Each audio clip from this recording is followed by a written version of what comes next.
Good afternoon, and thank you for joining us for the next Amac Legends and Leapers.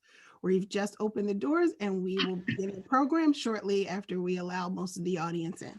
Thank you.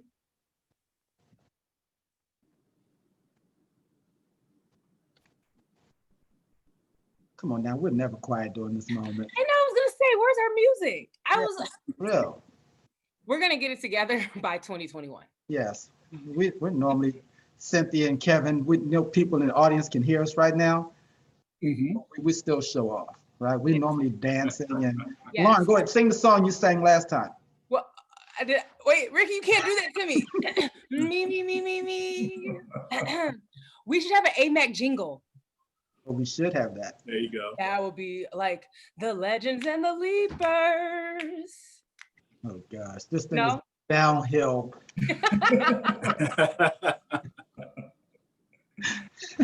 I'll work on it, guys. I'll be ready by 2021. Don't worry. 2021. You don't have long to wait. I don't. I truly don't.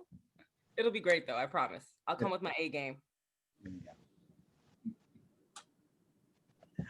Good afternoon again, and thank you for joining us. We are just beginning the next Amac Legends and Leapers. We're still allowing a few people into the meeting. Once we do so, we will begin the program shortly. Thank you.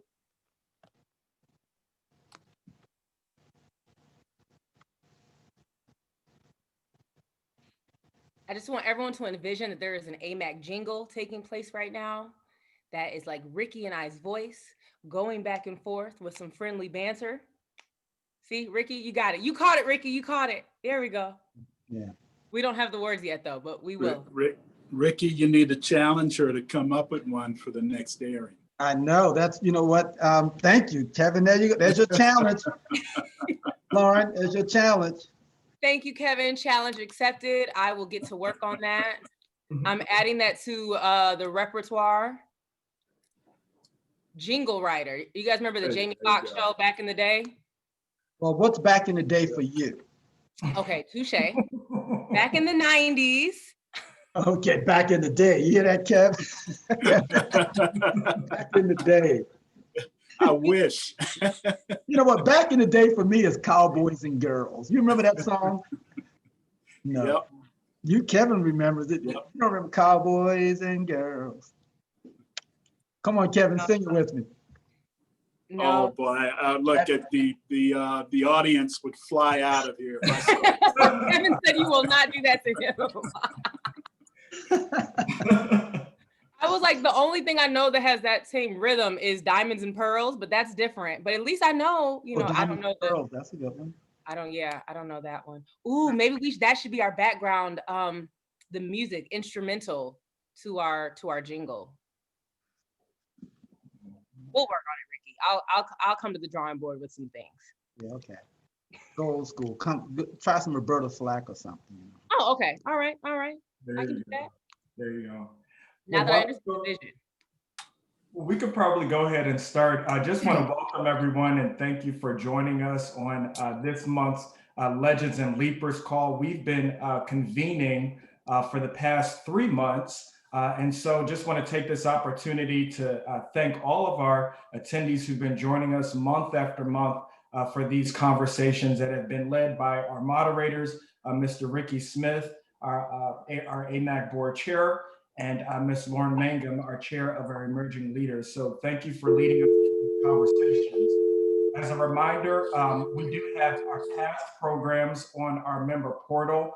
For our members, if you log in online, you can access our past programs.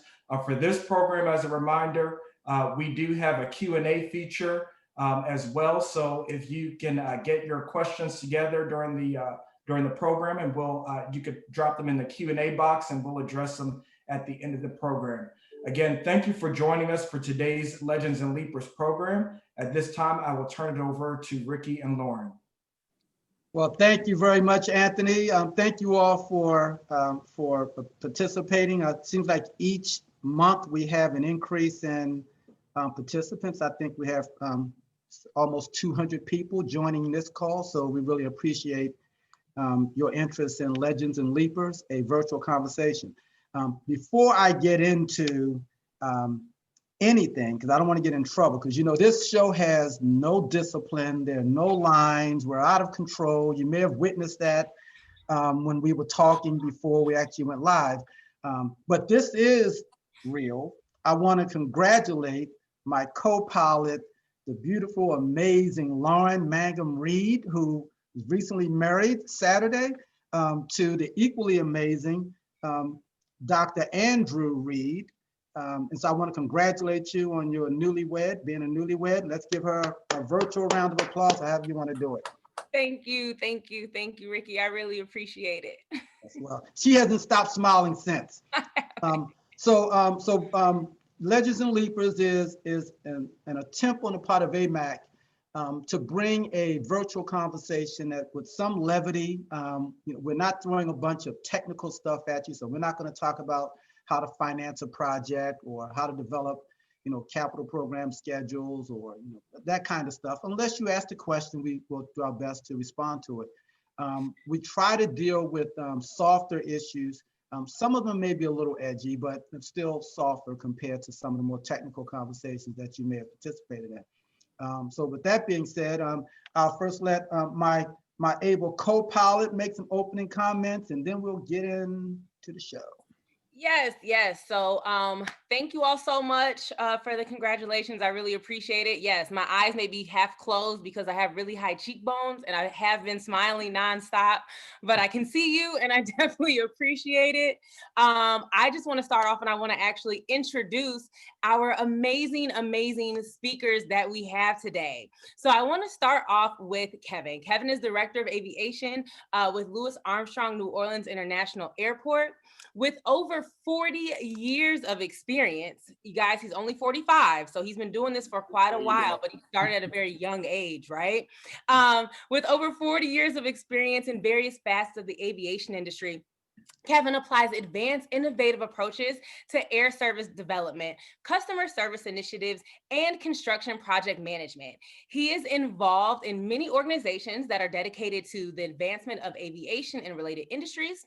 He currently serves on the board of directors for Airport Councils International, North America, ACI as we all know it, and American Association of Airport Executives, AAAE, Policy Review Committee, and previously served on the board of directors for Airport Consultants Council, ACC. Now, Ms. Cynthia is the director of the Long Beach Airport, nicely nestled in Southern California where it never rains, so I hear. As an award-winning airport with a unique open-air concourse, LGB is served by a handful of commercial carriers and is also one of the busiest general aviation airports in the country. The airport truly prides itself on providing fresh, new facilities and amenities, bringing the ease of travel to its customers. Cynthia and her team will lead the next phase of improvements, adding to the respected legacy of the airport. Cynthia was bragging about her amazing airport, but we want to brag about her, okay? So she is formerly the Deputy Executive Director of the Planning and Development Group for Los Angeles World Airports. And then for several years, she was responsible for managing LAWA's multi-billion-dollar capital program, delivering airfield, terminal, and landside improvements. Cynthia is a professional engineer licensed from the state of California and has 28 years of planning. She's only 32, guys, so don't get it twisted, okay? And her 28 years of planning, engineering, and professional experience working for the city of Los Angeles, 18 years with LAWA, and she also serves on the board of directors for the Los Angeles chapter of Women Transportation Seminar. Cynthia holds an MBA from Pepperdine University and a Bachelor's of Science degree in Civil Engineering from the University of California at Irvine. So basically, I'm gonna just drop the mic and say that Cynthia is a bad girl and does not play as it pertains to everything that she does. I quite frankly, after reading these bios, I don't know who the legend and who the leaper is. You both are absolutely phenomenal. I couldn't agree more. Kevin Dolliole, who mentors so many of us, is a mentor for me. I have all kinds of stories about how he has counseled me. Sometimes I can be hard-headed, and he has a way of kind of pulling you aside and advising you on As a matter of fact, one time he made a trip to my hometown, well, my hometown at the time in Cleveland, to make sure that I was on the right track. And so I always appreciate that. Wait, Ricky, you hard-headed? Yes, hard-headed. I'm hard-headed. And Cynthia, so both Kevin and Cynthia are also charter members of the Airport Leadership Collective, which is an organization related to AMAC of minority airport CEOs. And at the charter meeting, Cynthia was the only female there, and she held her own. As a matter of fact, she showed off a little bit. So, so we're very proud of Cynthia and Kevin, and we're excited to have them on the panel. As you know, we don't give them the questions in advance. And so if you could see their palms are probably a little sweaty because they're wondering, what is this crazy man gonna ask us first? You don't have to worry about me. Lauryn's the one you'd worry about because my question is gonna be a softball. So let me start off with the first question. So both of you have been leading your respective airports through this pandemic, right? And hopefully this pandemic is closer to the end than the beginning. But both of you have been leading your organizations through this pandemic. Both of you are also very humble leaders. And so this question is going to be a little challenging for you. What is it about you that made you the right person to be leading your airports through this pandemic? And you guys can fight it out about who goes first. That's part of the whole environment. We can alternate if you'd like, Cynthia. If you'd like this one first, or I can go first, and then the others first on the next one. All right.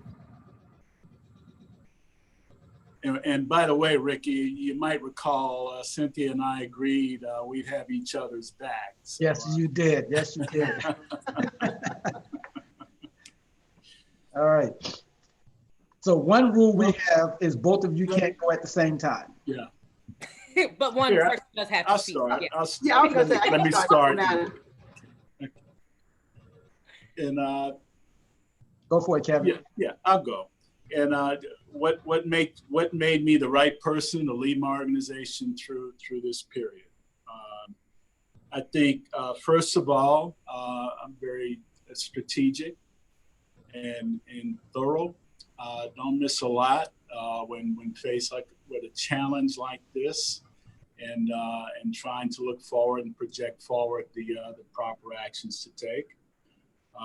Two, I had the sense about me to finish off, because there were some strong players here when I arrived, but to finish off building a very strong team, and it's that team and their feedback and their expertise that really came into play in a big way in helping us plan for and react to the pandemic.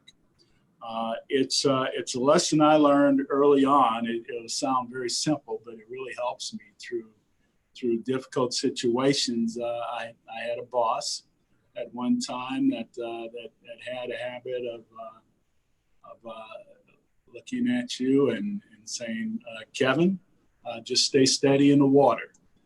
When you're facing challenges, when there's a lot going, if you overreact, if you let it get to your head, you'll have a strong tendency to make bad decisions and provide poor leadership for your team and going through an event of this nature.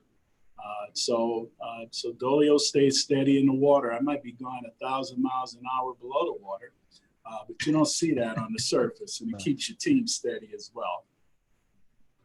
So it's just a combination of things, just being calm, thorough, strategic, and the ability to assist in making difficult decisions at difficult times. Well said, Kevin. And first, I'll start out by saying to AMAC, just really thank you for allowing this time and the recognition that you've given to both Kevin and I. And I'm so glad to be able to have an informal dialogue and be able to chat with everyone on the call. For me, it's a little bit of a different experience for me in the sense of this is my first role as a director. And when I joined Long Beach, it was truly just 17 months ago. So I was new in the job, definitely had the experience working at LAWA. But if you can imagine, you're coming in as a new director, an organization where the team's getting to know you, you're getting to know the team. And, months in, the pandemic hit. And so, for me, I thought, wow, this is a challenge that you couldn't have told me or anyone that we would be sitting in a pandemic at the beginning of this year. And for me being a director for the first time, it was definitely an experience where I thought, oh my goodness, am I prepared for this? How do I lead? What do I share with the team? All those questions come to mind. What are we all doing in our lives, let alone as a director in this industry? But one of the things that I've been raised with and I've learned over the years is that just with life, you make the best decisions that you can with the information that you have on hand. I have a wonderful team, and we certainly have gotten to know each other really closely during this time. But one of the things that I felt that was important to me and maybe helped our team and as well as our stakeholders was my care for communication, learning how to really quickly pull together the team on our side, but also with all the other business partners that we have here at the airport, hearing from them, because everyone's going through this together, but not being afraid to having tough conversations early on about how the pandemic was impacting their business financially, and to some extent even socially, and how could we work together? And I do believe that with our team and my ability to champion that type of relationship early on quickly helped.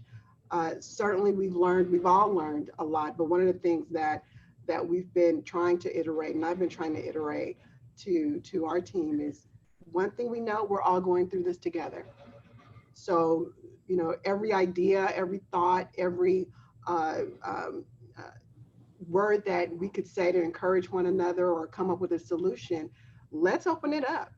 Let's have that conversation. And I think as a leader, you have to allow for that and allow for everyone to speak where they are and bring their ideas. And then at the end of the day, we all make collectively the best decision we possibly can and lead the way and push forward.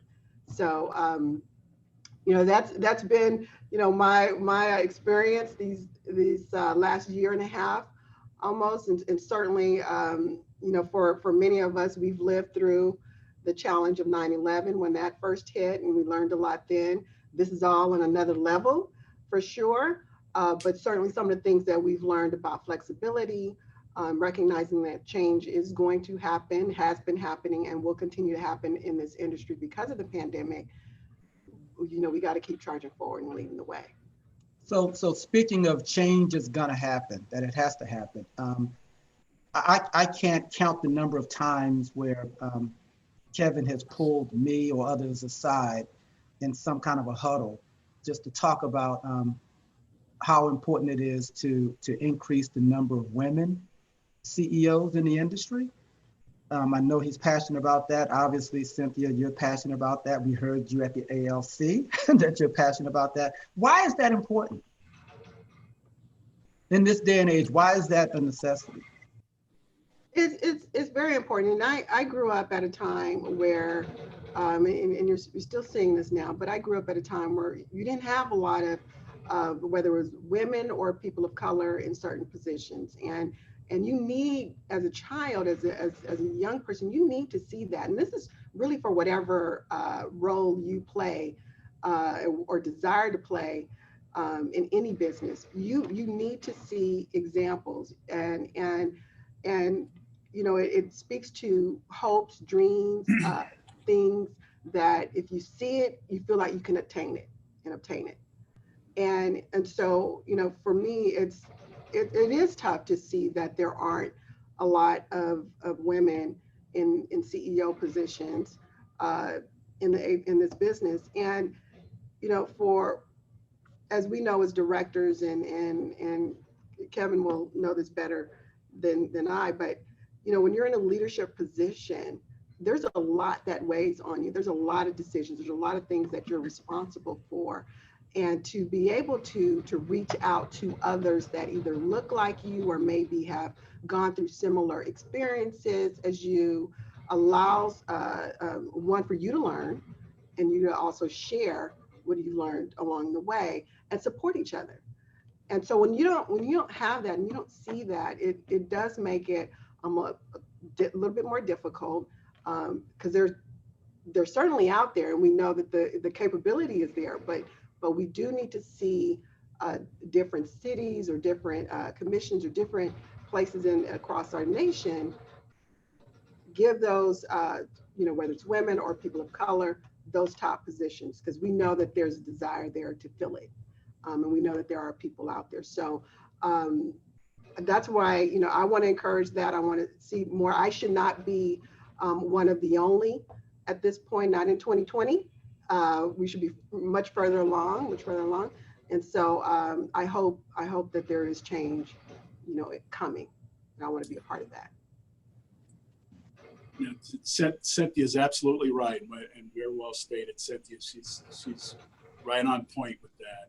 I think it's absolutely necessary, and just expanding it beyond women, to increase the number of minorities in leadership positions in airports, for the reasons Cynthia cited.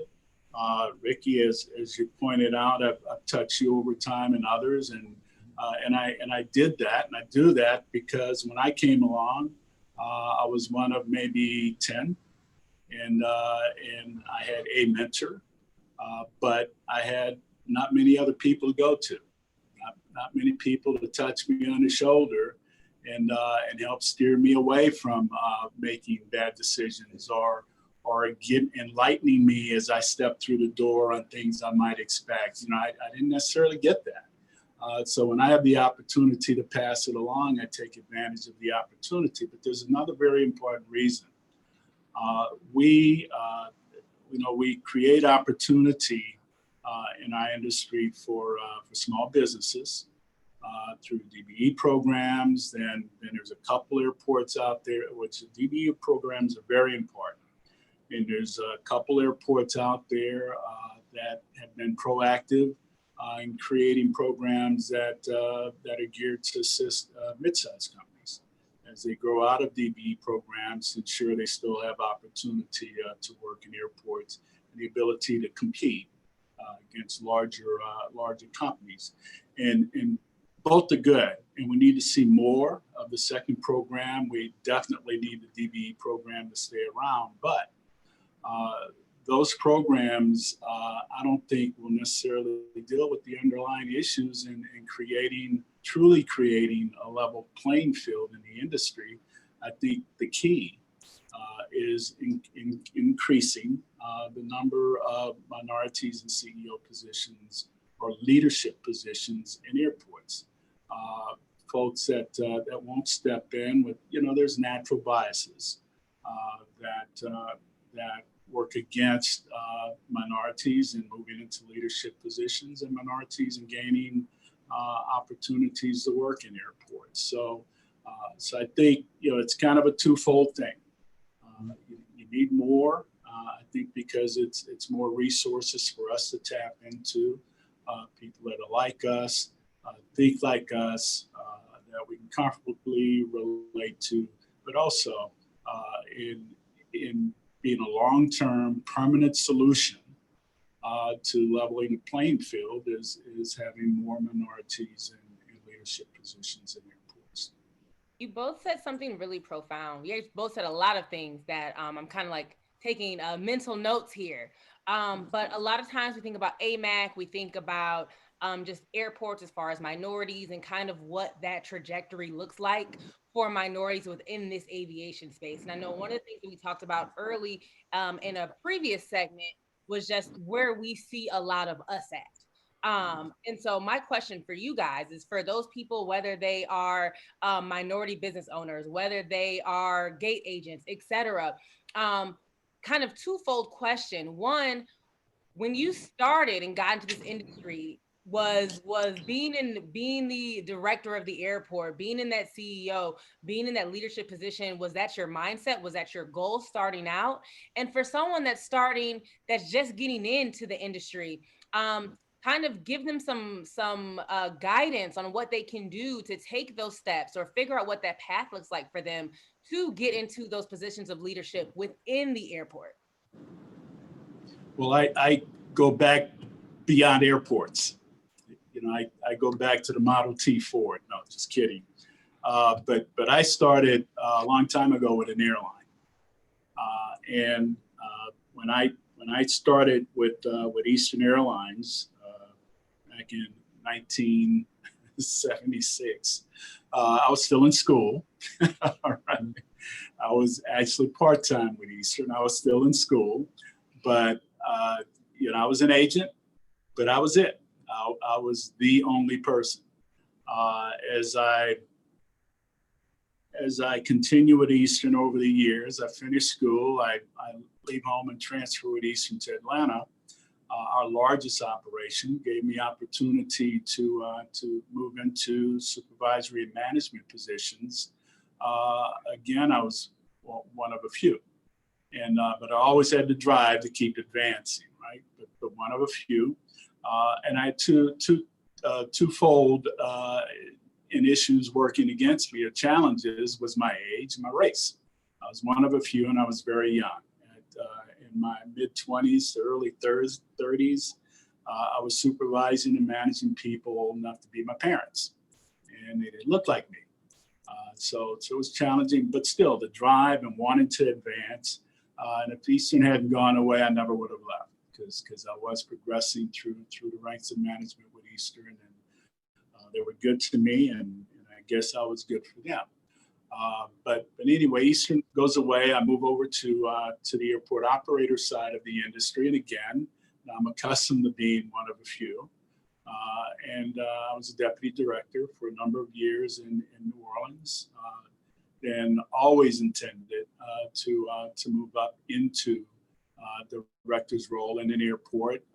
Had the opportunity to do it on an acting basis in New Orleans, and then was recruited out of New Orleans by the San Antonio Airport and later the St. Louis Airport as director as well. So the intent was always there. I picked up some habits at Eastern, actually, that helped me in growing with Eastern and later growing in the airport environment, airport operator environment. That is, I was always hungry for knowledge in areas even outside of my responsibilities. I always took advantage of the opportunity to learn from a peer or to be moved into a position that forced me to develop and hone another skill, if you will. And over time, continuing to do that, looking for opportunities to be exposed to leadership in the industry, taking advantage of conferences that were good conferences to go to and really learn and really network with people, and making those type of relationships and using those to learn more even outside of my airport. And really listened to and took advantage of someone that was willing and wanted to mentor me, and just sucked all of the knowledge out of Ed LaBelle that I possibly could. And Ed LaBelle was one of 5, probably at the time when he was airport director here in New Orleans. And I learned a lot from Ed. It helped me with the transition from the airline side to the airport operator side. And one thing I guess I had to put behind me is I came over thinking I knew everything. And once I put that behind me, I was able to really learn and begin to know a lot more than I did prior to that. So you have to be open to learn. You have to push yourself to do things even outside of your area of responsibility, make the relationships, take advantage of mentors, and be hungry to grow. No, that's good. Kevin, I already told people you were 45, so you got to stop calling out these airlines that I've never heard of That's saying right. stuff about the early 70s, Because the addition doesn't add up. You know, in certain crowds, when I bring up Eastern Airlines, everyone looks like, who the hell is that? You didn't see my face, huh? But let me tell you something too. It just came to mind, but I have to take advantage of the second to do it. You guys, you don't know, you do things for folks. You don't realize how good you are to people and the full impact of what you're doing for them. You know, you brought me on as a legend in the Legends to Leapers series. My wife has a tendency when she wants to jab at me, and I told this to a friend recently, she has a tendency to call me a legend in my own mind, right? And I never had a good comeback. Now I do. And we are a legend.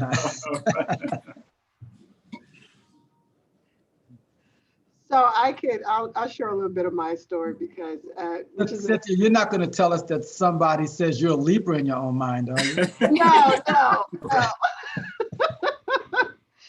But I kind of accidentally fell into aviation. That's what I was going to start out with. So I did not, think that or aspire to be an airport director. It was not on my radar. As you've heard, my degree's in civil engineering, and I was actually attracted to aviation to LAWA because at that time, LAX was going through this massive construction program, and I wanted to get my boots dirty in a sense, and I wanted to learn as much as I could because I was green going into construction before coming to LAWA. And I just really wanted to learn, how do you really run a project? And so I took an opportunity that popped up that it was really just someone kind of shared it with me at the last minute. And I applied to LAWA. And at the time, there was a female, Lydia Kennard, was the director of Los Angeles World Airports. And so I'm like, well, wow, this is great. A woman CEO, and I can, work here and learn about running a project. And it was really, just about that and gaining experience. I had a little bit of a dream about running my own construction company. And so I decided to work there, but I started 2 weeks before 9/11.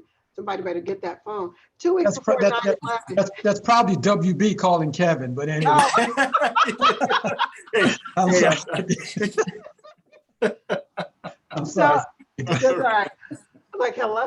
So I started 2 weeks before 9/11. So, and everything just, completely changed. But what an opportunity it was to, at that time, the entire industry was focused on safety and security. It was a new thing before, really going back to launching, massive programs.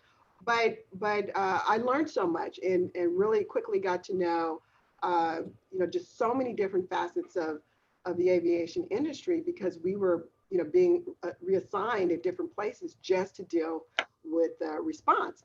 But over time, as I worked at LAWA and was able to really work on any type of project, because when you're young and one of the few and only, and you don't know any better to say no on certain things, I was given every type of project where there were, it could have been a small project. It was projects sometimes that other people didn't even want. But I looked at it as just something I wanted to soak in and learn, as much as I possibly could. And for me, it was, whether, I tell this often, whether it was a small job or a large job, I just wanted to do the best that I possibly could and learn. And I felt that, I just needed to give my all into it. Did I bump my head along the way? Absolutely. But I also learned a lot. And over time, I was, given more and more responsibility. And then as I'm looking at all the CEOs, and I had the luxury of seeing 5 women CEOs. at LAWA and just gleaming from, their leadership. And, some I became really close with, some I watched them from afar, but, you just never know who's watching you. But I watched those women, and I started learning about the bigger business, beyond just a project and delivering a project. And I thought, this kind of whole aviation management, and this is kind of attractive. This is kind of nice. You get to, dip in so many different things, and we're, airports are little cities, and so I'm like, this is really great. But even then, it wasn't, I wasn't thinking being a director. There were a few people that started putting that in my ear, and I've had the luxury of having great men and women along my career who just really supported me and encouraged me to try different things, and just would speak things of, Cynthia, you would be good at this, or why don't you try this?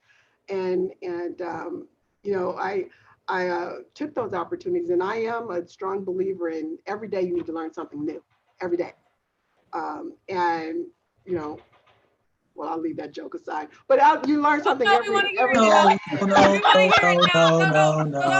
You got to tell it now. I'm learning a little bit, but so I'm gonna keep it going.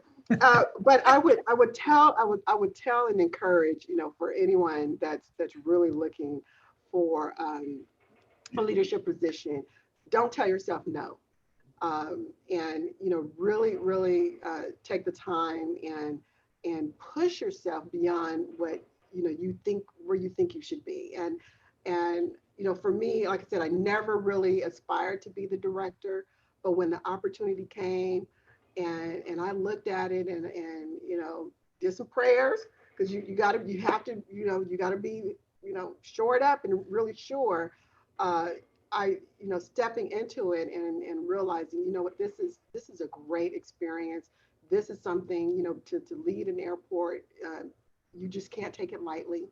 You definitely have a responsibility and accountability to steward an airport, and I look at this as a privilege and an honor to be able to do that and to lead an organization into making massive, great improvements while we serve the public, while we serve each other. And so, like I said, I didn't aspire when I first got into the aviation business to be a director, but my journey led me here, and no regrets at all. And I'm still learning. Cynthia, we got to call you the cleaner. You said you jumped into a major role right before 9/11. I can only imagine what that was like. And then you just jumped into this role right before COVID. So in your prayer time, God may be like, you know what? I'm putting this on her because I know she can handle it and she's going to come out victorious. I love it. I love it. Well, people tend to, and this is fact, this is not an alternative fact, that most people have never been the head of an airport. That's kind of an easy fact, right? Like other leadership positions, people tend to kind of live vicariously through you when you're in a leadership role. A lot of people are proud of you. Some people have other thoughts about it, but people tend to envision how you're living as the head of an organization, in this case, an airport, right? Some people, the perceptions range from, you're in your office telling people the grapes aren't chilled enough, to you're sitting in your office being lazy, just watching television. So my question for you, just to get you to talk a little bit, is as the head of an airport, a leadership role, major economic driver in your respective regions, are you lonely or are you crowded? Is it lonely at the top or is it crowded for you? There you go. We got him, Lauryn. Yeah, you got him. Yeah, this is what I'm learning. Amac asks those, those tough questions, and they get right in there. I'll hear that joke too. So we're not it was about Ricky, so Chair Smith. Even better. But you know what? It's there can be moments. I'll just be real. There can be moments where you do wonder, who do you have to call, because there's so much that you're responsible for. But um, you quickly also realize, yes, there are folks to call. When you see organizations like AMAC, when you see or have different people in your life, and some of my mentors are not in aviation, but they're great leaders in in their companies, and you realize if don't allow yourself to dwell on feeling that you have no one to talk to, because they are out there, and you do have to maybe take a moment, take a breath, and think about it, and then pick up the phone. But certainly there are moments that those thoughts will quickly come through when you're dealing with something that's challenging, or you've heard something absolutely crazy. Whether it's someone saying something to you inappropriately or anything like that, but you step back, you realize that there is a support system, and you reach out. And I think we will, for us as leaders, we won't do ourselves any good if we don't reach out when in that time of need. There's so much of the, at least I feel that there's so much, it's not just me in this position, in this role, it's many of us. So there's not that feeling of absolute loneliness when you know that there are folks out there that you can call.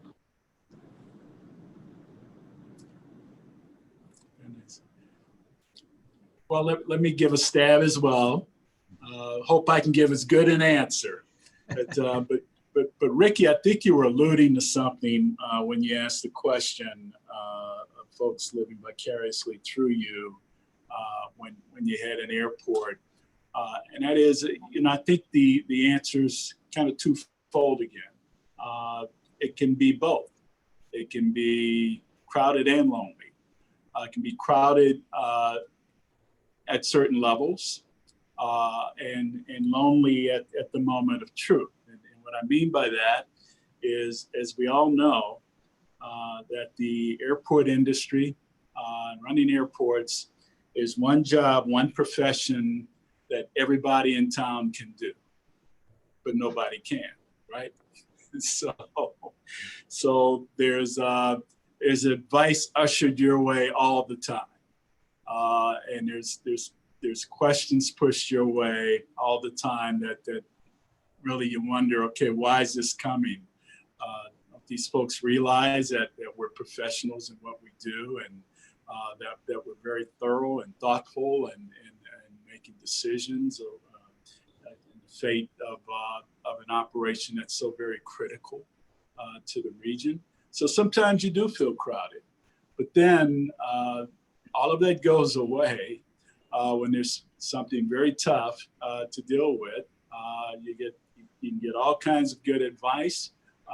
Again, I have a strong team here, and you collect good recommendations, suggestions, feedback from your team, but then you ultimately call the shots in some are very difficult decisions. And I think it felt very lonely in my early days as a CEO, but as I've been around a bit, and the more often you have to make tough decisions, the more comfortable you are in the role, and you're able to decipher and use the feedback you get, and you feel very comfortable in calling even very critical shots. And I don't necessarily feel lonely anymore. At one time I did, but we've moved beyond that. That's a great question, Ricky, because I was even like, ooh, that's a good one. I am impressed. You know what? It doesn't happen often, but when it does, you do a great job. I'm a pro at this. This is my third one. The touche. And it's like you've been getting better with each one too. So my question for you guys, Ricky had a great question about, are you lonely or do you feel crowded? My question is about, both of you guys mentioned your team, right? So my question is what makes a phenomenal team?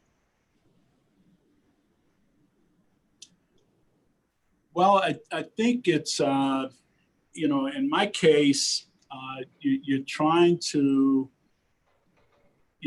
cobble together certain skill sets, while at the same time choosing people to come onto your team that you sense or feel may manage in a certain way, may work across lines in a certain way, have more of a better possibility of being good team members if you bring them into the organization. So you're looking for skills, and you're looking for certain personalities and certain mindsets, I think, as you're building a team.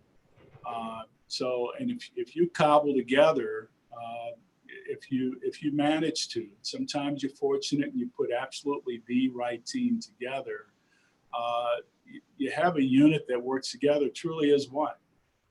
You have folks that can cross over and do different things and not step on feet, really do it in the spirit of working together and in a cooperative manner. You have a team put together that can give you good feedback, good information, good recommendations to use in making those very tough decisions that airport CEOs have to make. And you've cobbled together a team that's not a team of yes people, a team that will they'll speak their mind in a very professional way, but they're not shy. They're respectful. They will work with, not just live by, but accept and work with your final decision ultimately. But I want the feedback. I want some pushback in a very professional way, because I'm not right all the time. I don't know everything. I've been around 40 something years and I'm still learning every day too. So you folks can't be shy. You have to be very talented. They have to be able to work in a team environment, but willing to share with you, to push to you, but live and work with the ultimate decision at the end of the day. Once a shot's called, it's everybody's decision to make it right. Yeah, and I agree with all that Kevin just said. I'm going to put an exclamation point on the team relationship, and definitely being a part of recognizing that you're a part of a group, a part of a team, and you all want to have different skills that you bring to the table, but collectively we come together to make the decision. And once we make that decision, we support each other and move forward. It's so important, I think, to have a team that is also willing to be able to just share. You need to be able to have a safe place to share in your organization, and that means building a type of culture that allows for that, and that starts, with the leadership. And so I do think that you want to create a platform where you allow your team, your diverse team, to be able to safely share, and that does mean being respectful, being professional, being a servant to your team members, really, having some humility, and that way you can collectively really have a strong recommendation to push forward for the entire organization. And sometimes I do get caught up in really describing us as we, and us and the team, as opposed to I, because I want, all of us, in order to get from A to B, will, get there much quicker and better when we work as one unit. And I think Cynthia would agree with this. You have to be willing to take some hits for your team, because you really want to create an environment where you encourage folks to do their jobs and make decisions, and everybody's not going to be right all the time. And if someone makes a mistake, you can't, after you've created the environment, you've said go off and do your job, you can't throw them under the bus if they make a mistake. So take some hits, build your team, put good people there, create the environment, and really let them grow in the environment. That's good. So if Lauryn doesn't have another question, I think we may have some questions from the audience. Anthony, this is where Anthony comes in, and these are the real questions. Yes, yes, they are. We do have one question that came in a little earlier that says, what would be your advice for women-owned small businesses that have vending machine to get space in airports without hefty costs with rent and annual guarantee? Everything is now going through RFPs.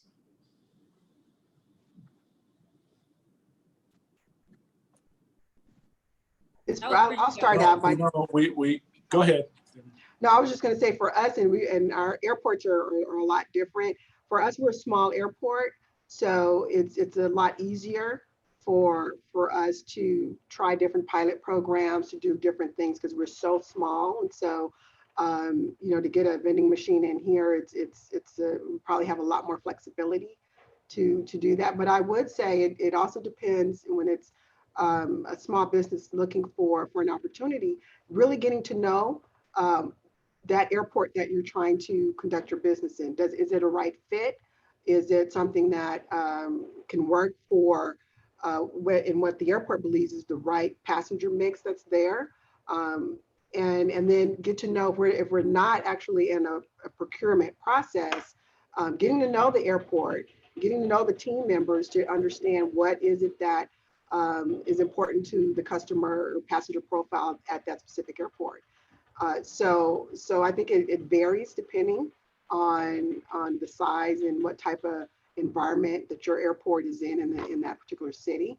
But certainly it's a great opportunity for small businesses to come in and have their little spot. I know for some folks it's and I can speak as a director, when it comes to vending machines, I'm definitely looking at, well, do we need a vending machine row? Where is it going to be placed? Where's the space? I mean, there's so many other variables that you have to take into account. And so I do believe it's, getting to know that airport, getting to know what's right for that airport, and also getting to know the team members to see, and understand the passenger dynamics. And I agree. That's a key point, is getting to know the airport. I've led 3 airports, and that answer would be different in each one of the 3. Okay, we are in a public sector. If we're going to go off airports that go out in a larger way and award the entirety of their vending program, if they have a significantly sized vending program, it's definitely through a bid process, through a public solicitation process. There may be other situations in airports where vending machines are one-offs in different behind-the-scenes locations around the airport, maybe servicing more employee than actually a traveling public moving through the facility. And in those cases, there might be a simpler process whereby a small operator can come in and place a few vending machines. So it's going to be different everywhere. It's probably of everything that can be offered in airports as small businesses go. There's probably more and cleaner opportunities for small businesses to enter an airport through an operation like that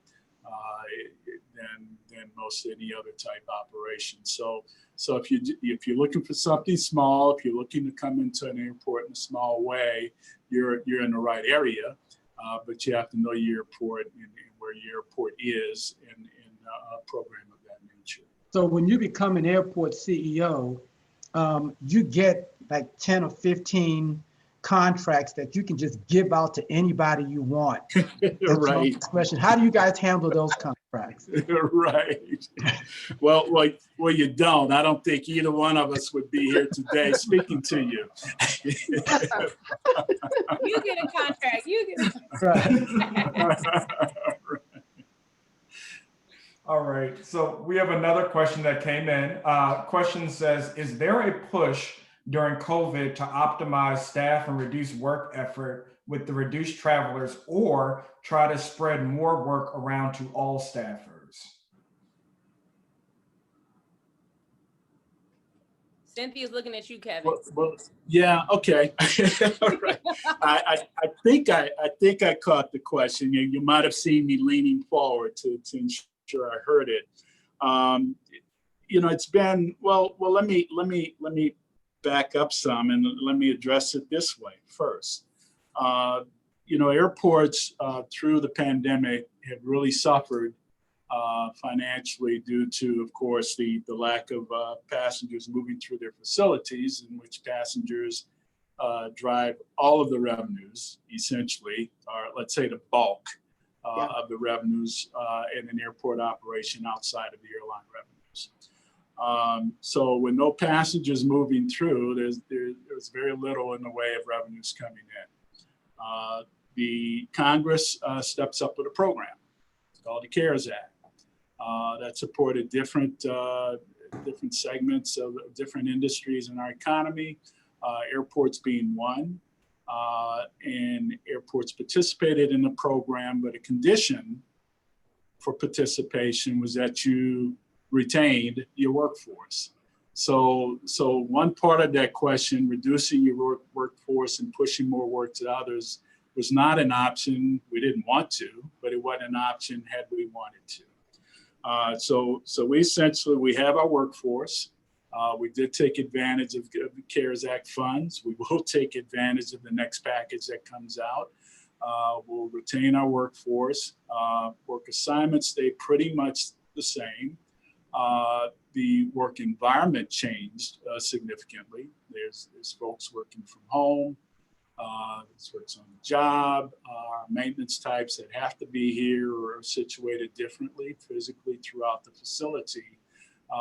But work assignments are pretty much the same. And I hope that addresses the question. But the option of reducing your workforce, we didn't want to do. Let me make that clear. But it wasn't an option anyway. Yeah, and for us here in Long Beach, I'll add that we're currently actually in a furlough program, I would call it, and our entire city is, and the airport is participating in that. So it's equivalent to roughly about a 10% pay cut. That was a tough decision that was made across the board, but it allows us to at least not have, be in an unfortunate position of having to lose or cut, actual jobs here in Long Beach. We weren't looking to cut jobs here at the airport specifically, but we did do some very drastic measures early on. We deferred many of our capital projects, heavy maintenance projects, but we do have some bit of our capital program that's still moving forward. And ironically, at the same time, we received the most that, in addition to CARES money, we received the most that we have received in AIP money from the FAA. So that allows us to continue moving forward on a robust airfield program. But albeit we are under a furlough program. So our challenge has really been, how do we navigate the staff, as necessary and appropriately to manage the work that we still have moving forward. Some of our team members are still telecommuting, roughly about 40% are, but now that we're in our 8th or 9th month in this, we've kind of really learned how to kind of navigate, the things that we need to navigate through and the challenges we need to navigate through for this time period. But we feel it. I mean, I feel it from my team that this is a tough period when you're not working, the full time, but you still have certain things you need to get done. And being a Part 139 airport, we have to make sure that we meet all of our necessary requirements. And so I'm fortunate in that our team is very passionate about every bit of work that they do here and their dedication to the airport. We have several individuals who have multiple skill sets. They're talented in so many different areas, and so the need to help out in this particular group temporarily exists, and which is great. But we're a lean team.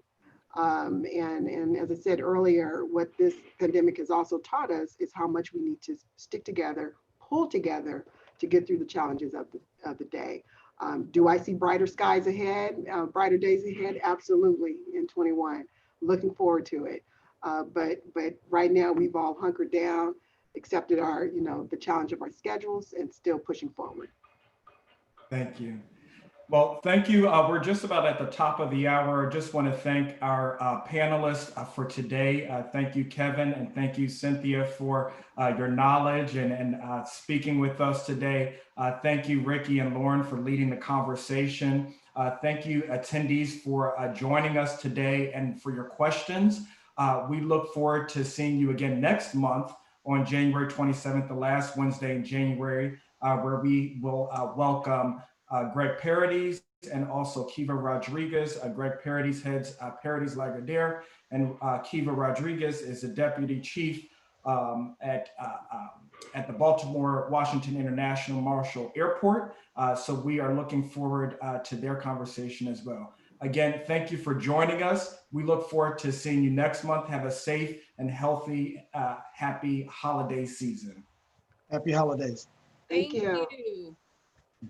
Do we get to do our outro now? Yep. Oh, Yes. So, kind of my favorite. there actually are a couple of questions we didn't get to in the chat. If you want to try and take them on air, Can we? you still be recorded. Yeah. That would be awesome. Yeah, actually, because Michael Kelly had a question that was one of my questions that I was going to ask towards the end, but Ricky asked me if I had any more questions, but then went on and gave Anthony the Here floor. we go. I mean, I'm glad. Let me go ahead and ask that question. I'm glad that Michael Kelly asked the question that he asked. Lawn, our dirty laundry. I mean, Ricky, there was so many people that saw what had happened. So I'm just anyway. So I'm glad that Michael Kelly asked the question that he asked because, being a newlywed, I will say that mentorship is almost like a relationship, right? You got to kiss a few frogs to get to somebody that works, that you work well with and that you can learn from, etc. And so Michael Kelly's question was geared around finding what characteristics do you look in a mentor? Because you guys are at a place in your careers where I know you have your mentors, but what do you look? What characteristics do you look for in a mentee? Is really my question. In a mentee, I try. Oh. Go ahead. No, I was thinking about really for a mentee, it's their willingness. I look at kind of what their drive is. If it's, if it's all about the money, if it's about just being in a power position, that's one thing. If it's about them really wanting to serve, to lead an organization, not just having the organization be successful, but also want to invest in the people and want to learn like your thoughts or like kind of want to learn how do you lead teams, because you can't do any of this on your own. But I tend to look at kind of what their motivation is. If they're willing to learn something different, are they willing to accept constructive feedback? Are they willing to take a few risks?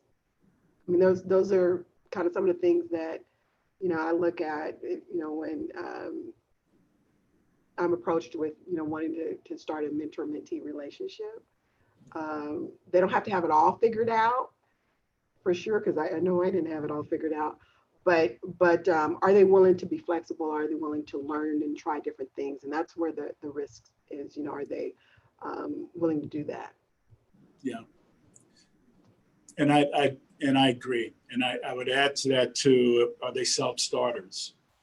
Do they take on an assignment and go beyond? Do they just do what the task is? Are they willing to grow? Are they willing to learn? Are they proactive in seeking opportunity to learn and grow? how professional. How do you carry yourself? How do you interact with others?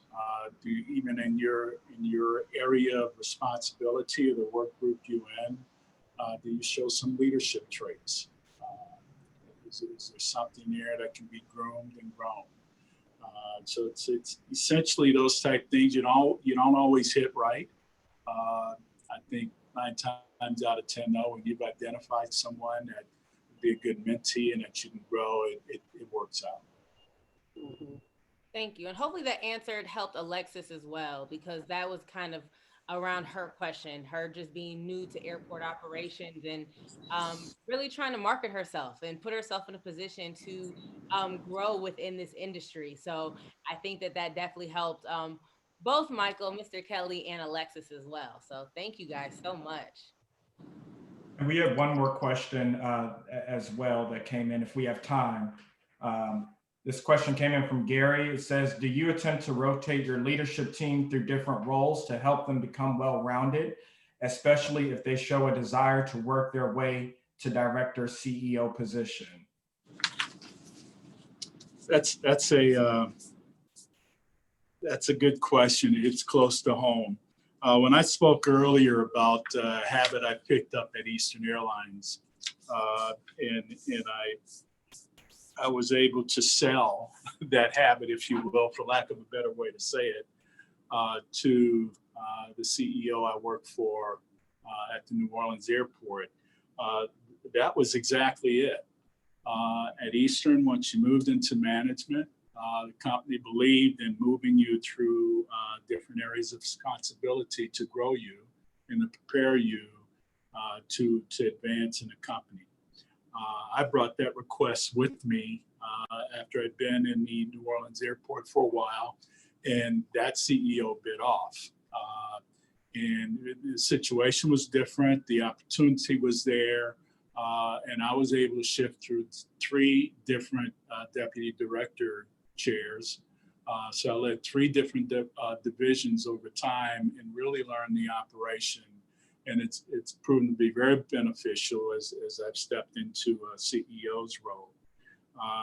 I would not be opposed to that here.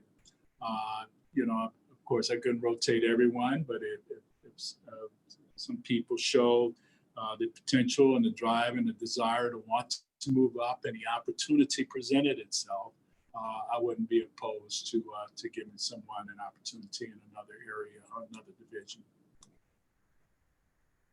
It's the way I grew.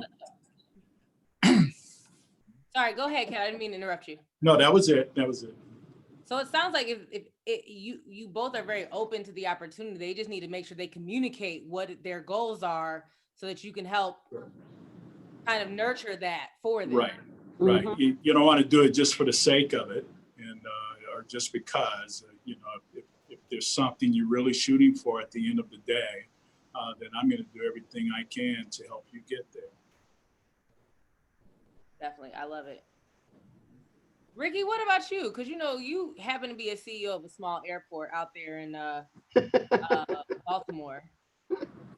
What do you look for as far as a mentee? And one of the things that Michael Kelly said that kind of I've been hearing a lot lately is skin is not always kin, as in skin folk ain't always kin folk. And so a lot of times we're always trying to help people advance, especially people that look like us, because we know there's such a big disparity. But what is your take on that, Ricky, as far as mentorship and the larger whole? So one, you have to listen. You have to have some follow-up. You got to show some self-initiative. I had a gentleman, this was several years ago, who there were three sisters, 3 African-American women who walked into my office and said, at the time I was the deputy of the organization, they said, there's a young man that we think you can help and we want you to talk to him, want you to mentor him. So I invited him in, he came in, and I asked him a number of questions, and one of them was, what do you want to do? And he said, well, I want your job, right? And I was like, oh, I mean, that's fine. It kind of sounded like a 7-year-old, right? That's fine, but that's plan out how you get there. And so eventually I said to him, you know, your personal life affects your work life, because he had a reputation, right? And I said, so you need to bring some stability to your personal life. You need someone that's going to be in it with you. And that person needs to be someone that can help you focus, can help you, be more stable in a way that your personal life doesn't adversely affect your work life. And so the person didn't have a girlfriend at the time. 3 weeks later came to me and told me he proposed to someone, right? So that's a mentee run amok, right? So you gotta have some judgment as well. I mean, mentors, we give you the information based on our lives, our perspective, based on our wisdom, which is all shaped by all the stuff that we've collected for many years, right?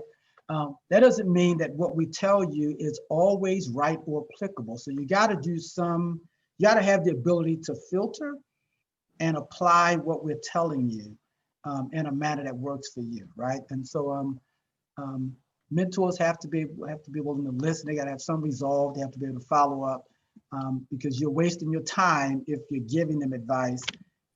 And over a period of a year, for example, you're still spinning your wheels on the same issues because they're not showing any results. That's good. But remember, I'm a co-moderator, Lauryn. I know, but I felt the spirit just happened to so have moved me to call on you in that regard, because I really wanted to ask Kevin. He talked about individuals, making sure that you when you bring your constructive criticism, that you bring it in a professional manner. And he said professional at least 5 times, which led me to believe that he had some unprofessional experiences as far as that feedback. And since we're closing out, I just wanted to hear like one of them. I'm still waiting on Cynthia's joke. And that part, we're not letting them get off this until we hear them. I can't do that without exposing someone, right? That's not a kind thing to do. I was just hoping there was someone that was no longer in the industry. You hadn't heard from them, since Eastern Air or something. Right. Well, I did have a guy once upon a time that blew a golden opportunity because I was with my partner, and I convinced my partner to that we should interview this gentleman and that he'd be excellent for the job. And when we met, oh no, I better not, because if I tell this story, no, I better, because it will expose the person. There's no way I can tell it without exposing the person. Kevin, be careful. Kevin, I have your back. Careful now. That sounds like Manu Raju. It was Manu Raju. Yeah. Kevin didn't see me and Cynthia getting closer and closer to the screen. You almost had me. Kevin, don't let them get you in trouble. Don't let them get you in trouble. We'll save it for our late night television show that Ricky and I are going to be piloting soon in 2021. So going to be on Bounce TV. Okay. There you go. Hey, you guys will be a hit. That's good. Yeah, so just for the record, we do have a good number of people still on the call, kind of listening in for questions.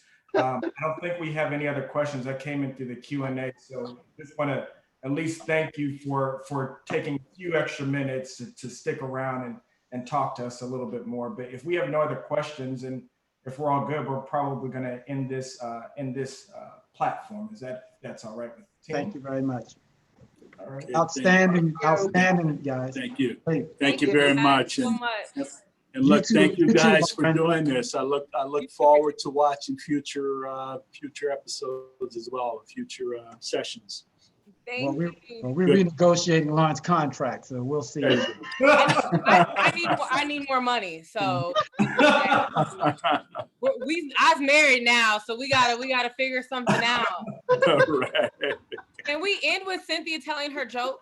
Is No, because I'm trying to keep a good, I'm sorry, look, I want to have a good relationship with Mr. Ricky Smith and so Chair Smith, so I'm going to keep it Oh, silent and so the save joke it was for about next- me. Yes, Yeah. that's what I was with it. I'm Yes. going to save it and Well, yeah. you're gonna have to. I'm gonna call you so you can tell me that joke offline. Conference three-way me. All right. All right, Thanks again. Thanks, guys. Have a great All one. right. Thank you. Thank you. take care. Bye-bye.